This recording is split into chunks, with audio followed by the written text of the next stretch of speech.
What's up everyone? Stoner here with Ecstasy Today I want to talk to you about 4 playback systems that you need to be using to check your mixes outside of the studio.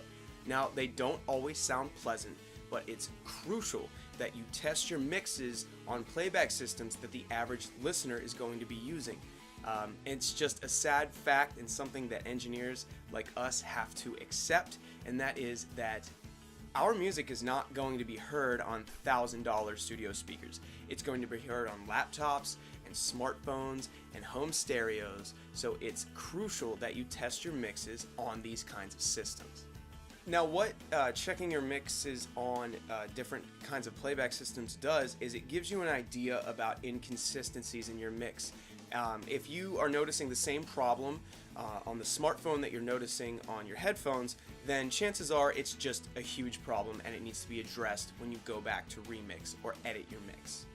And it's also important to keep in mind that different playback systems have different reproduction qualities. And what I mean by that is your car might have some slam and bass, and then you take your mix to the laptop and of course it's not reproducing anything under 300 Hertz. So you have to keep these EQ differences in mind that are just inherent to the system that you're using.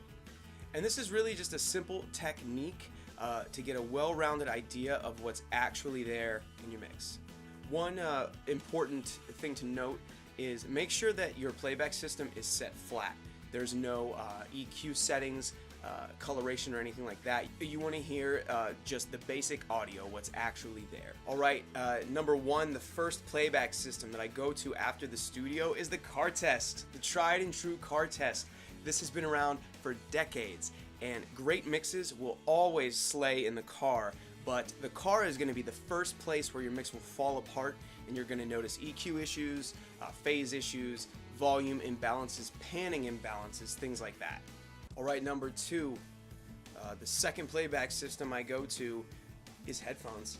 Now, I know this can apply to the studio as well. I always am checking on headphones when I'm mixing with my rig.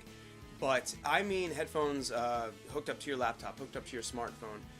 What this does is it takes the room out of the equation and you get to hear directly into your ear canal what's actually there. Now, it's important to take headphone listening with a grain of salt, as it is with all these other playback systems. Another way that listening to your mixes on headphones is really beneficial is that it gives you a really good idea of where the low end is. The room is not in the equation, therefore the low end has nowhere to go but your brain. And it's also helpful for the overall level balances. How are things relating to one another within the mix? Alright, the third playback system that I go to after listening in the studio is computer speakers. Like I said, let's face it, as recording engineers, our music is not being listened to usually on high quality systems. It's being listened to on shitty $10 Altec Lansing speakers and things like that. Now, judging EQ on something as shitty as a computer speaker can be really difficult, so how I find it to be the most beneficial is it really helps you see where your levels are in relation to one another, if anything is sticking out or it's louder or quieter than it really should be. Okay, last but not least, test your mixes on your smartphone speaker. This is a new way of playback, but it's becoming really popular. And the same kind of concept applies to computer speakers. It's not going to sound great, there won't be any low end, but this is what the listener is using.